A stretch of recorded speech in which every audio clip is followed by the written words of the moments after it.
My stepbrother really hated me, but I always loved clinging to him. He once paid 20,000 yuan just to stop me from walking home with him, then paid 200,000 to get me transferred out of his class. But every single time, I got close to him again. After the college entrance exams, he transferred a huge sum into my account and said coldly, "This is 5 million. Go study abroad, and don't show up at my house again." My eyes turned red. I looked down and said, "Okay." Finally took the bait. Chapter 1. I caught Simon almost kissing a scholarship girl in the dim private room. He was slumped lazily on the sofa in the corner, eyes closed, his delicate features half hidden in the shadows. A girl in a white dress stood beside him, hands braced on either side of him, leaning closer, testing the distance. I suddenly pushed the door open. She jumped, spinning toward me in panic, her eyes wet like a startled deer. "Virginia." I walked past her towards Simon. "The driver's here to pick me up. Uncle asked me to bring you home too." He grabbed the jacket at his side, draped it over his shoulders and followed me out. It was late at night, the hallway almost empty. He closed the door behind him but didn't leave, leaning lazily against it. "She almost kissed me." I said nothing. There was a trace of irritation in his voice. "She's timid. Took her a lot of courage to do that." I unlocked my phone, showed him the time and the message from my stepfather, and whispered an explanation. "It really was Uncle who asked me to pick you up." He glanced at it and gave a perfunctory reply. "Oh, I'm an adult now. I've graduated. He can't control me anymore. Even if you tattle, it's useless." The flickering lights shifted over, illuminating his brows and eyes. His cheeks were slightly flushed. He was drunk. I clenched my sleeves, my voice thin as a mosquito's. "But," he cut me off quickly. "Go back yourself, Anne." His fingers tapped a few times on the phone. "Here's 5 million. Go study abroad. Don't show up at my house again. Let's never see each other again. Virginia, I really hate you." He never wanted to see me again. My eyes reddened instantly. I lowered my head, swallowing the lump in my throat. "Okay." Simon turned back into the room and slammed the door hard. I checked the numbers on my mobile banking app. Then I couldn't hold it in anymore. I squatted down, covered my mouth and started laughing woo-woo through my fingers. Finally, he fell for it. Chapter 2. Simon had hated me for a long time. He thought my mother and I were after his family's money. Well, he was smart then. When I was 14, he put 2 lizards on my bed, trying to scare me out of his house. I cried. My stepfather comforted me by giving me more pocket money. When I saw the money, I was happy again. At 16, Simon and I were placed in the same high school. He didn't want to be in the same class as me, but also didn't want my stepfather to scold him and then comfort me. So he skipped the extra steps. 200,000. You transfer out of this class. In first year, I left. In second year, I came back again. He hadn't set a time limit. When I walked back into the classroom with my bag, Simon's face went black. The boy in front of him grinned. "Simon, your sister's really persistent," Simon said coldly. "She's not my sister." Everyone exchanged knowing smiles. Simon looked at me, frowning. "What will it take for you to disappear from in front of me?" My eyes reddened. "Do you hate me that much?" He held up a number with his fingers. I bit my lip. "Sorry, wrong classroom today." Chapter 3. I discovered a business opportunity. Simon was truly rich. His mother, who lived overseas, had already paved the way for his future. When he played golf, I stood by him as part of the atmosphere crew, handing him water and his coat. He came over to question me. I looked up at him, eyes full of stars. "I just admire my brother. Is that not allowed?" He transferred me money. "If you've got nothing to do, go out and shop. Stop bothering me." Well then, I had no choice but to accept the payment with a smile. I clung to Simon for more than a year. Everyone knew he had a clingy little stepsister. Some even joked we'd end up visiting the orthopedics department together. Over time, Simon couldn't even be bothered to explain anymore. He'd just shove money at me and tell me to get lost. But I wasn't about to leave my personal ATM behind. At Simon's coming-of-age party, he drank alcohol. When he got home from the hotel, I greeted him with a bowl of hangover soup in one hand and held him up with the other. I was hoping he'd be so drunk that he'd mistype an extra zero when transferring money. He squinted, lowered his gaze at me, then suddenly said, "Virginia, you're really manipulative and calculating." There was a trace of mockery in his tone. I froze mid-step on the stairs. Being insulted? That's extra charge. Suddenly, without warning, he grabbed my waist, turned off the lights, and kissed me, pressing me against the railing of the spiral staircase. In an instant, the world went dark. All I could see were his eyes, magnified and intense. His breath came down like a storm. Shocked, I shoved him away. The bowl in my hand crashed to the ground and rolled down the stairs. From upstairs, my stepfather asked, "Virginia, what happened?"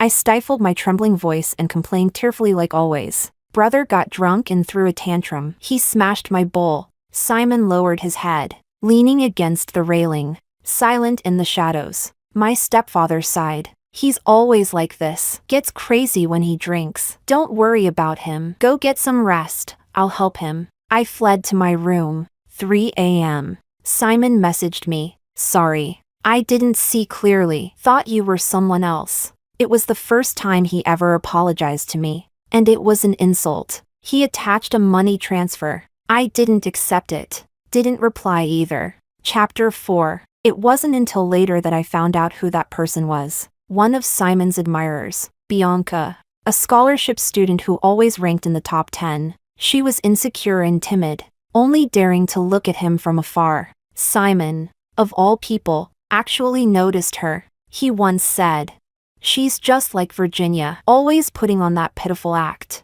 Who is she pretending for?"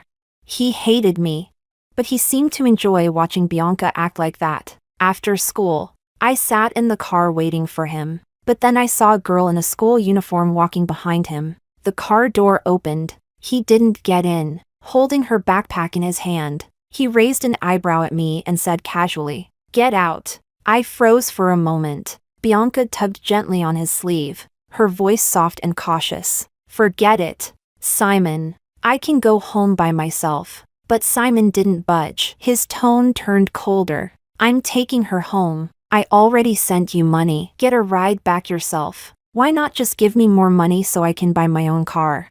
"Whatever. I know when to quit while I'm ahead." Swallowing my pride, I nodded, bit my lip, gripped the strap of my backpack, and got out obediently. At dusk, the crowd slowly dispersed. I stood alone by the roadside, staring down at the tips of my shoes as tears quietly fell, one by one. I didn't wipe them away until their car drove off in the complete opposite direction. Then I opened Simon's message. 20,000? Good thing I didn't check it in front of him. Otherwise, I wouldn't have been able to cry. Chapter 5. Simon gave me the 5 million too late. I hadn't prepared for the IELTS at all, so I had to cancel most of my travel plans and social outings and hole up in my room memorizing vocabulary. Downstairs, Simon was throwing a party with his pack of rowdy friends. The speakers were blaring. I took off my headphones and headed downstairs. "Can you turn it down a bit?" One of Simon's friends patted the empty seat beside him and grinned. "Virginia, you're home? Why not join us?" I gave an embarrassed smile. "I'm upstairs studying vocabulary." "Studying vocab?" Someone finally turned off the speakers to hear what I was saying more clearly. I thought people who start cramming early only existed online. Even Bianca came to hang out. "You should too." Simon hadn't lifted his head the entire time. Bianca sat beside him, offering me a gentle, sweet smile. Then she hesitated, as if unsure whether to speak. "Virginia, you're not planning to retake the college entrance exam, are you?" We weren't that close. The way she said my name like we were besties, clearly, something was going on with her and Simon. She kept going. "It's okay if your scores didn't turn out well. Your uncle's so rich. I'm sure you have a lot of options." Sensing the tension, everyone fell silent. I smiled softly. "Yeah, my family's rich. Doesn't matter how well I do." "Bianca, are you worried about not scoring high enough?" Her face went pale. Simon finally looked up and gently patted the back of her hand, trying to soothe her. "Virginia, don't be so harsh." I nodded. "All right. I'll go back to studying. You guys keep it down. I put my headphones on and headed upstairs. A few gazes followed me, prickling like needles in my back. Chapter 6. On score release day, Bianca was at our house again. This time, her excuse was that her ancient home computer broke down. Even though Simon knew that our city released scores via text, he still indulged her and brought her home. Around 3 p.m., I heard her sobbing in Simon's study. I wasn't sure if it was grief or happy tears. The text message didn't show the total score. Simon held a calculator, punching in numbers and adding up her scores one subject at a time. As I left for my class, I passed by his study. The door was open. He leaned against the bookshelf, reading aloud. 672. Just loud enough for me to hear. He knew I was walking by, but he didn't even look up. And you? Bianca asked, confused. What? Downstairs. As I changed my shoes, I casually replied. 680. I'd overperformed. I waited for him to ask. Something fell to the floor with a sharp thud. Startlingly loud. Chapter 7. My dad wants you to apply to Zhejiang University. That night, Simon stood outside my door and said this to me. My stepfather is a pretty traditional guy. He values education and believes that having his children attend a top university gives him more prestige. I had my hand on the doorknob, ready to shut the door. But you told me to study abroad. Simon went quiet for a moment, then chuckled. So obedient now? Well, I did get the money. How could I not be obedient? Though in the past, I only ever half listened. When he told me to scram, I'd leave for an hour, then come right back. This time, I was honestly a bit embarrassed. 5 million. I promised I'd take the money and disappear for good. At family gatherings, Mom and I could sit at our own table. He said, so now you're ignoring what my dad says? I'd spent years pretending to be the model child in that house. I lowered my head, bit my lip, and clutched the hem of my skirt. Looking sweet and docile, he said, give me your password. I'll fill it out for you. I mumbled, just don't send me to some godforsaken place. Simon let out a soft laugh. You know I wouldn't do that. I didn't know, didn't care, either. I was already preparing to accept an offer overseas. Chapter 8. To keep things simple, Simon applied for the agriculture program at Zhejiang University for himself, and put Bianca in mechanical engineering. His mom had the money and the connections. He only needed the school name, not the major. As for me, he filled out all 80 preference slots with universities in Hangzhou. I had to manually delete them one by one. In the end, both Simon and Bianca were accepted. And naturally, he didn't care how Bianca felt about it. My stepfather was thrilled and started planning a banquet to celebrate Simon's college acceptance.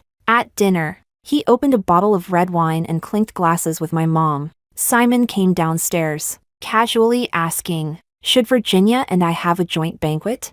We had done a joint one after the high school entrance exams too. My stepfather smiled. Virginia will wait. She's going abroad to avoid taking someone else's spot. She deleted all her applications. She'll have hers next year. The faint smile on Simon's lips instantly vanished. His expression darkened. Abroad? I quietly ate my dinner, occasionally sipping from the 100,000 yuan bottle of red wine. Didn't like the taste. But the more I drank, the more I got out of it. No way I'd buy it myself. My stepfather frowned. Yes, the decision was a little rushed. But I fully support Virginia. It's a happy occasion. Why the sour face?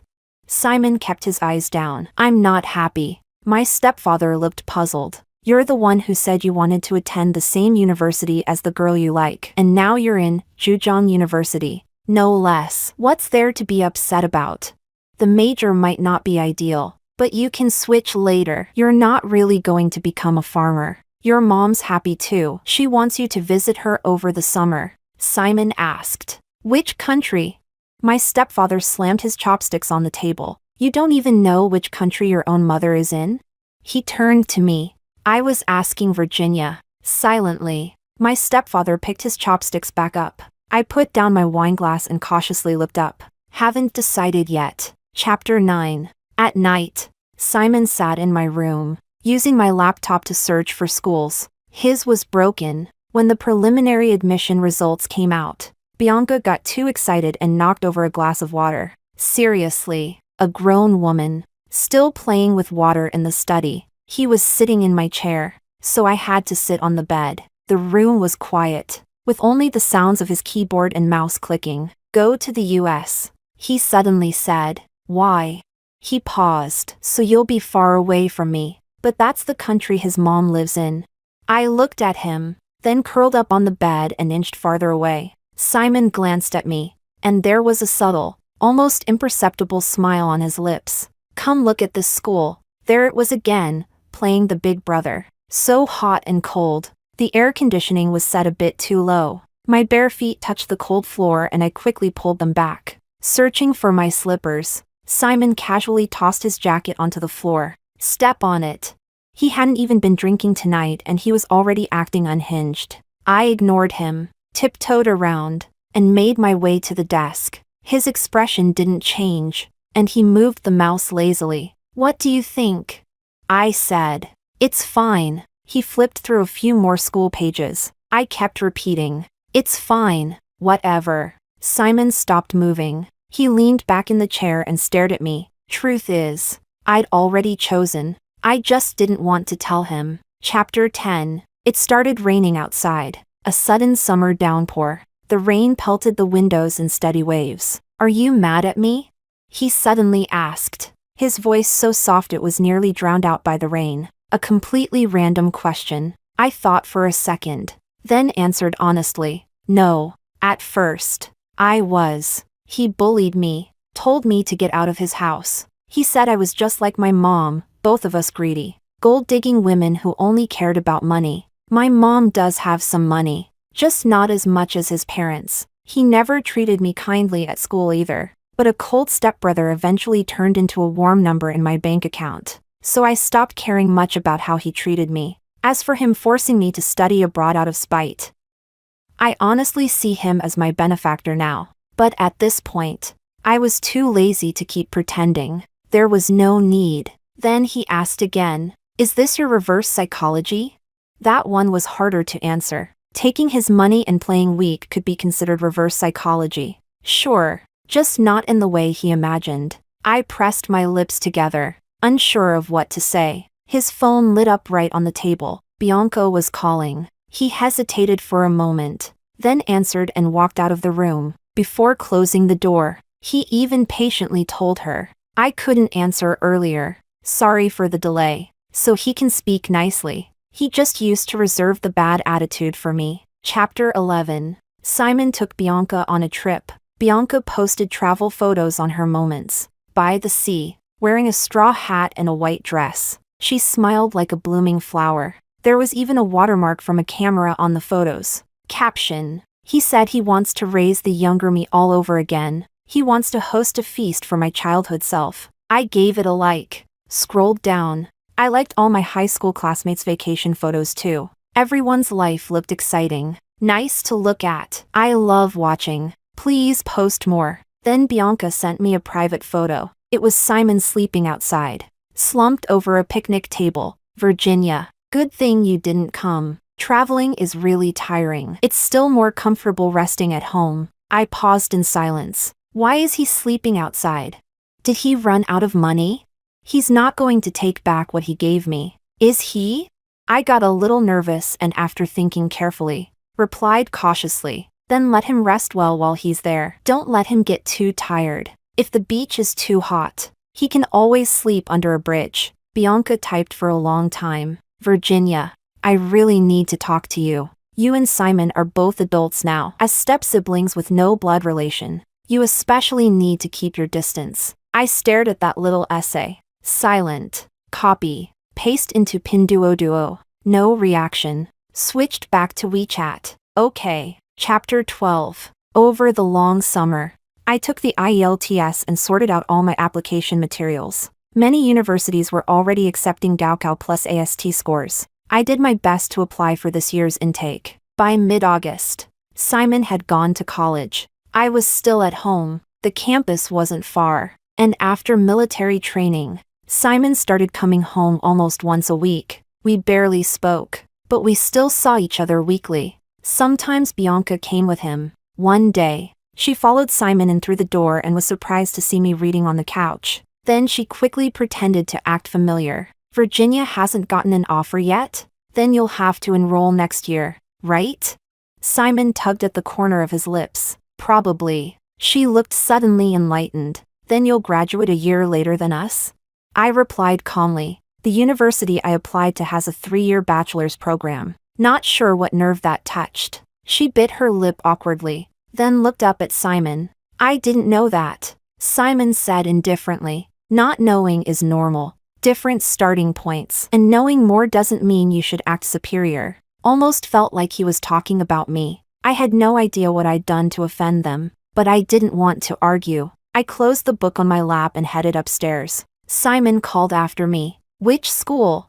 I turned around. The sunlight streamed through the window, casting a warm glow on the stairs. I smiled at him. Forget it. No need to flaunt my superiority. Chapter 13. Mid-September. On the day my stepfather and mom took me to the airport. It was a weekday. He wanted Simon to take time off to come with us. I declined. He's never liked me. No need to trouble him. I left without seeing him, which probably suited him just fine. Once the plane leveled in the air, I opened the shade and looked outside. All clouds. The ground was no longer in sight. The flight was long. I pulled the blanket over me, tucked a U-shaped pillow around my neck, and closed my eyes. Unexpectedly, I dreamed of Simon. When he was 14, a relative maliciously told him that his mom had returned. He had rushed out of the house in excitement, only to find me and my mom at the door. Ah, right. They meant stepmom, not his real mom. My first impression of Simon, dark. He was pale and skinny, listlessly staring at me. My stepfather was always busy. His real mom lived overseas. Maybe he was a bit pitiful, until I reached under the covers one night and found 2 geckos. After that, I figured I was the pitiful one. During our teenage years, Simon and I clashed constantly. My stepfather only ever hit Simon. Easier to discipline your own kid. My mom never laid a hand on me. She only spoiled me. I used to think about being nicer to Simon, but pitying a man always leads to trouble. The first time I tried baking a cake, I asked if he wanted some. He threw it away. The first love letter I ever received, he ripped it up. During his rebellious phase, he barely spoke, just repeated one word at me. Hate. He hated me, hated that we shared a household registration, hated the pitiful, innocent look I always wore. I got mad, gave him the silent treatment for 2 months. When school started, he finally spoke to me. First thing he said, told me to switch classes. Second thing, he gave me 200,000 yuan. Now is that good enough? I gave him a sweet smile. Good enough. But Simon threw the voluntary transfer contract on the table and scoffed. Gold digger. Chapter 14. I landed in London. Rented an apartment, started living on my own. At first, I couldn't adjust to classes in full English, couldn't get used to the food. I was miserable. I wanted to go home. Simon didn't message me until a week after I left. You left without saying anything? Yeah. Why? I took a long time before replying. Because I hate you too. No reason to inform you. When I hadn't taken his money, I never would have said something like that. Because I thought it wasn't worth arguing with someone who was that emotionally starved. Now I was in a bad mood. I didn't care about his feelings. Simon didn't reply again, but Bianca called, crying. What did you say to Simon? I flipped a page in my book and half-heartedly answered. Nothing much. She choked between sobs. He blocked me. I snapped my book shut. Startled. He slapped you? Simon hits women now? She could barely breathe through her crying. Once she calmed down, she clenched her teeth and said clearly, he deleted all my contacts. I said, maybe he got drunk and caught a case of pig flu. Just wait. He'll regret it when he sobers up. Then I hung up. Busy. No time to be someone's emotional support hotline. Chapter 15. After the first semester ended, I had a month-long break to return home. I traveled with a senior from school who was heading in the same direction. His family was running late, so he had some time to spare. He ended up helping me carry my luggage and walked with me part of the way. As I exited the station, I saw Simon. He looked a bit thinner, which made his tall, lean figure stand out even more. Without a word, he took the suitcase from my senior and walked beside me. No sarcasm, no avoiding me like before. Now that he was 19, it seemed like he'd finally started behaving like a decent human being. Who was that just now? He paused to ask. Just a senior I know fairly well. I replied casually. Simon said, you should be careful when you're abroad. Don't trust people too easily. A lot of international students have hidden motives. I looked up at him, a little unsure. That's not always true. I think my boyfriend is a really nice person. Simon froze. By then, I had already spotted my stepfather's car in the parking lot. I jogged ahead and pulled open the door. Mom was in the passenger seat. Where's Simon? Didn't he go to pick you up? I set my backpack down and replied. He walks slowly. I wanted to see you as soon as possible, so I ran over. Mom laughed. I already asked the housekeeper to buy groceries. We'll cook all your favorite dishes tonight. She looked me over. You actually didn't lose weight. 3 minutes passed. Still no Simon. My stepfather gave him a call. He finally came over in a hurry and got into the back seat. My backpack sat between us like a quiet divider. He kept his head down the whole time, eyes bloodshot. I had no idea what he was thinking. Chapter 16. At the dinner table, Simon remained silent the entire time, detached from everyone else. That was typical of him. He never made an effort for appearances. Everyone had grown used to it. After dinner, I didn't go upstairs. I went to the garden and sat on the swing. Crisp, orange leaves rustled gently across the yard. Simon followed me out. He stood behind me, his voice hoarse. Do you actually have someone you like? Or did you just make up a boyfriend to piss me off? The tips of my toes brushed the grass, forcing the swing to slow down. Why would I make something like that up just to anger you? Would something like that even make you angry? Simon didn't answer. What's his name? Bruno, I said. I wasn't lying to get a reaction out of him. I didn't play games like that. I really was in a relationship. Virginia, you've only been abroad for 3 months. I nodded calmly. That's exactly why I didn't let him drop everything and come back with me. He took a deep breath. Is he rich? I haven't asked. Probably not as rich as you. Few people were as generous as Simon. He used to send me money in tens of thousands during high school. Simon suddenly grabbed the swing's rope. The rope was rough. When the swing stopped, his palm was already scratched and bleeding. He walked around to face me, leaned down. His eyes were dark and unreadable, colder than the autumn wind that evening. What exactly do you like about him? He was too close. I turned my head away, shrinking back a little. He's just a really good person. Move. I want to go back to my room. Chapter 17. Bruno was a good person. I met him through a friend of a friend. He was always polite and warm to everyone, even in a group of a dozen people. He never let anyone feel left out. We met at a small gathering arranged by mutual friends. I couldn't get used to the food. Only took a few bites and ended up starving the whole night. Bruno had a UK driver's license. In the end, he drove my friend and me home. When we passed the villa he shared with a few others, he stopped briefly to go upstairs and grab something. He came back with 2 boxes of soufflé. One for me, one for my friend. He handed mine over, his eyes slightly crinkled with a warm smile. I baked these this afternoon. Try them. You can eat them in the car. I thanked him, and then cried while eating it. The homesickness,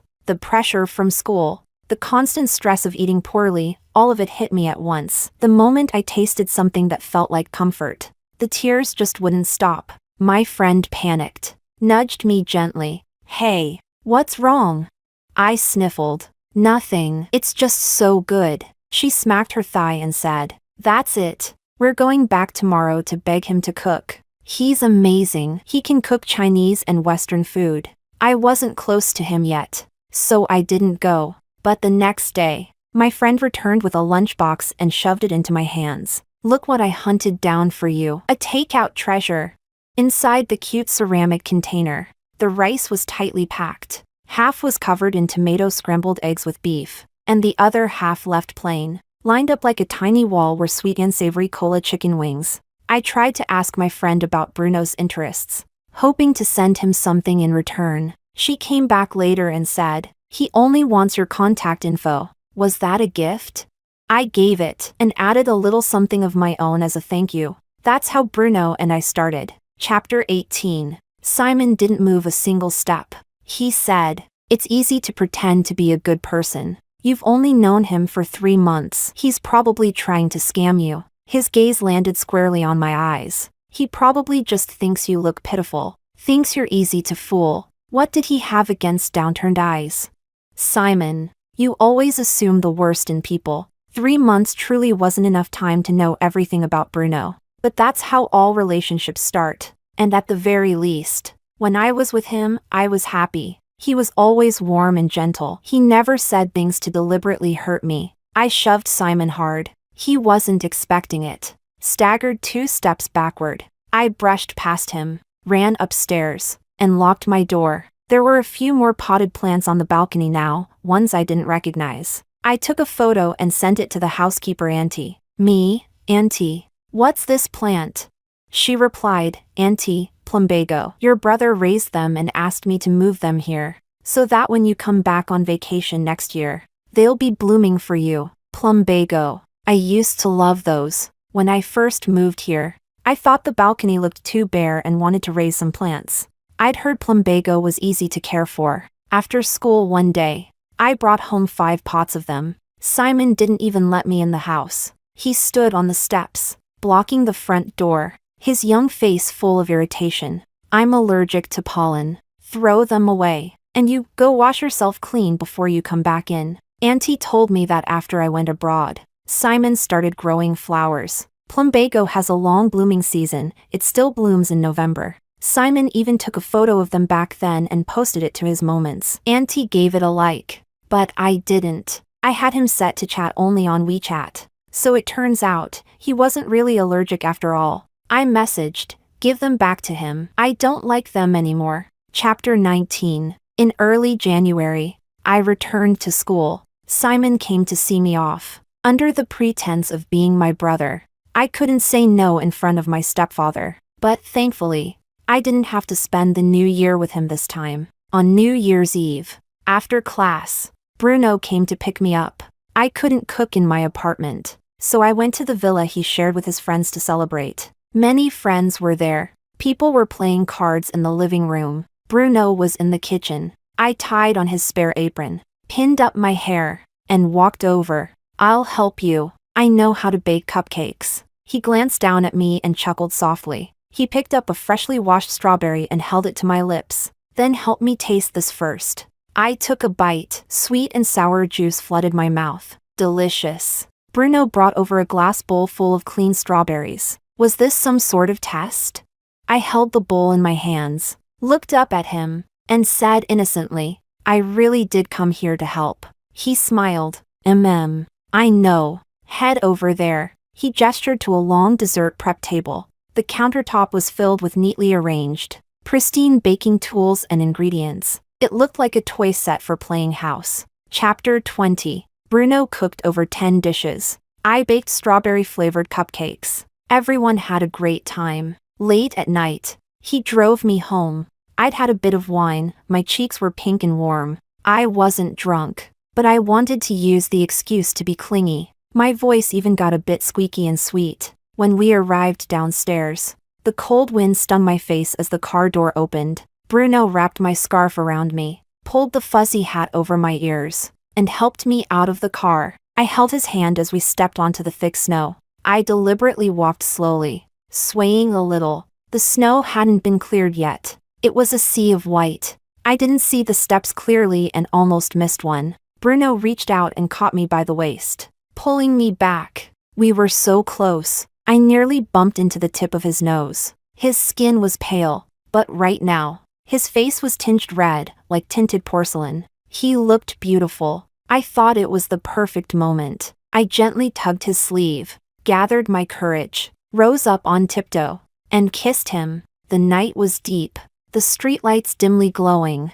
The breeze was cold, but his face was burning. His breath was warm. After the kiss ended, I buried my face in his chest, blushing furiously. Bruno gently cupped the back of my head and let out a soft chuckle. I turned slightly and opened my eyes shyly. And then I froze. A man in a black coat stood in the distance, quietly watching everything from the foot of the building. It was Simon. Chapter 21. Bruno and I lingered for a long, syrupy goodbye. Then I walked into the building. Simon strode toward me, a chill clinging to his entire body. I had no idea how long he'd been standing out there. Snowflakes dotted his black hair. He knew the address to my apartment. Mom sometimes video called me while I was in the living room. No one bothered hiding anything. Still, I never imagined he'd come here like this, alone, in complete silence. On a night like this, our eyes met. We spoke at the same time. Happy Lunar New Year.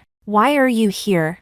Simon said. I came to see you. I averted my gaze. I'm fine. His jaw was tight. His Adam's apple moved as he swallowed hard. I'm sorry, he said. Such a strange, sudden apology. Sorry for what? Exactly? Was his mouth rented, charged per word?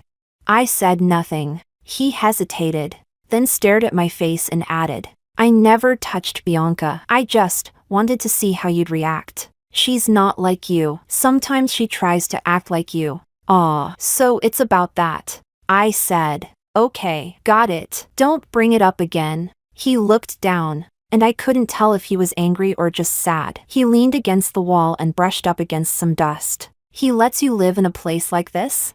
I was already living here before I met him. I picked this apartment myself. I actually like it. He gave a bitter laugh. Before you went abroad, Bianca and I had a fight. She peeked at my phone while I was on a lecture. She saw the money transfers I'd made to you. I never even kept track of them, but she did. She added them all up. Over 1 million. She cried. She said I'd never really loved her. Because, well, wherever the money goes, that's where the heart is. His voice cracked on that last line. I misunderstood. So, you want the money back? That 5 million from before I left, plus everything else. I could repay it all. I wouldn't have accepted it otherwise. I'd already planned to study abroad in middle school. Mom just preferred I wait until grad school. The money had long been set aside. Simon's voice turned hoarse. How could you think that? What I gave you is yours, always. I started to lose patience. My gaze wandered. I began counting the floor tiles. Then why bring it up? He went silent for a while. His lashes trembled slightly, and his fingers dug into his palms. Wherever the money goes, that's where the heart is. You said that too, once. Virginia, I like you. After all these years, didn't you ever notice? He choked on the last word. Chapter 22. One of the biggest illusions in life is thinking someone likes you. When I first met Simon, he was already too old to hide his feelings behind childish teasing. Back in high school, I did have a suspicion, but he was so unpredictable that it made it hard to believe any of it stemmed from affection. I shook my head. Then I guess I'm greedy. I want lots and lots of money, and lots of love too. You treated me so badly. I thought the money you gave me was compensation for emotional damage. He closed his eyes for a moment. I just didn't know how to say it. I always thought I was supposed to hate you, to push you away. I didn't dare admit I liked you. I couldn't stand having you around because I'd get scared. It was getting late. I was sleepy and let out a yawn. He was still standing there, so I hadn't pressed the elevator button. All right then, you should go. I'm going upstairs now. Simon's eyes were slightly red. I flew for hours to come see you, and you won't even let me sit down for a bit. That reminded me of the message Bianca once sent me, the one written like a dramatic essay. I pulled out my phone and began reading it out loud, voice full of faux emotion. I'm in a relationship now. Since we're step-siblings without blood ties, it's all the more important to maintain distance. Fight magic with magic. Finally, I sent Simon away, dejected and defeated. Chapter 23. Bruno eventually found out about me and Simon. After a year of dating, I chose a day when Simon wasn't home to finally introduce Bruno to my mom. But unexpectedly, Simon saw a grocery haul story posted by our housekeeper, and drove 2 hours back from school. During dinner, I sat next to Bruno and instinctively leaned into him. Bruno, I want some juice. He naturally picked up my glass and poured it for me. Simon stood up too, then sat back down, with nothing in his hands. Bruno noticed and smiled politely, a bit apologetically. It should have just ended with a few teasing remarks. But Simon's face turned cold. He set down his chopsticks. So you use pet names as part of your little games too? Bruno blinked in surprise. With elders present, he lowered his gaze and replied gently, "Sorry, that was thoughtless of me." The meal never recovered after that. I snapped at Simon. "What is wrong with you now? What does it have to do with you?" I hadn't called him brother in ages. He never asked me to treat him like one either. So what if I called Bruno by a nickname? It was the first time I'd ever yelled like that. Both my mom and stepdad were stunned. Simon froze. He looked visibly embarrassed, didn't say a word, and kept his head down. The soup in front of him seemed to multiply. He was crying, silently. My stepdad was even more shocked. Simon wiped the corner of his eye, stood up, and walked out. Bruno only knew I had a stepbrother, one with a bad temper, lots of money, a short fuse, and zero respect for anyone. He didn't know anything beyond that. After dinner, as we strolled in the courtyard, I told Bruno everything. Not a confession. I hadn't done anything wrong, but I knew what I said might upset him. I figured I might need to comfort him after. I glanced at him, quietly studying his face. His brows were slightly furrowed. I asked softly, "Are you mad?" "Yeah." So he was upset after all. I loosened my grip on his hand, fiddled nervously with my sleeve, about to explain something. He took my hand back, interlacing our fingers. Then he turned to me, exasperated yet gentle. "I'm not mad at you." He was mad at Simon, a man who knows exactly what to be mad about. We were on the same page. Chapter 24. I stopped caring about Simon. Life went on as usual. When the holiday ended, I returned to campus, attended lectures in the large amphitheaters, wrote papers in the Senate library, and had meals with Bruno. He was truly emotionally stable, and took care of me well, like a husband. Later, I prepared to apply for graduate school. Everything was going smoothly. Simon took up less and less space in my life. One time, I saw the housekeeper tidying up his study. She pulled out a stack of papers, all boarding passes, to London. Who was he trying to impress? Unfortunately for him, I had moved to a new apartment. The campus was crowded, and despite his many trips, we never accidentally ran into each other. Before Christmas, I received an offer from a new university, a better one than my undergraduate school. I had someone good by my side, a bright future ahead, wings grown strong with the wind, riding the spring. My time would come.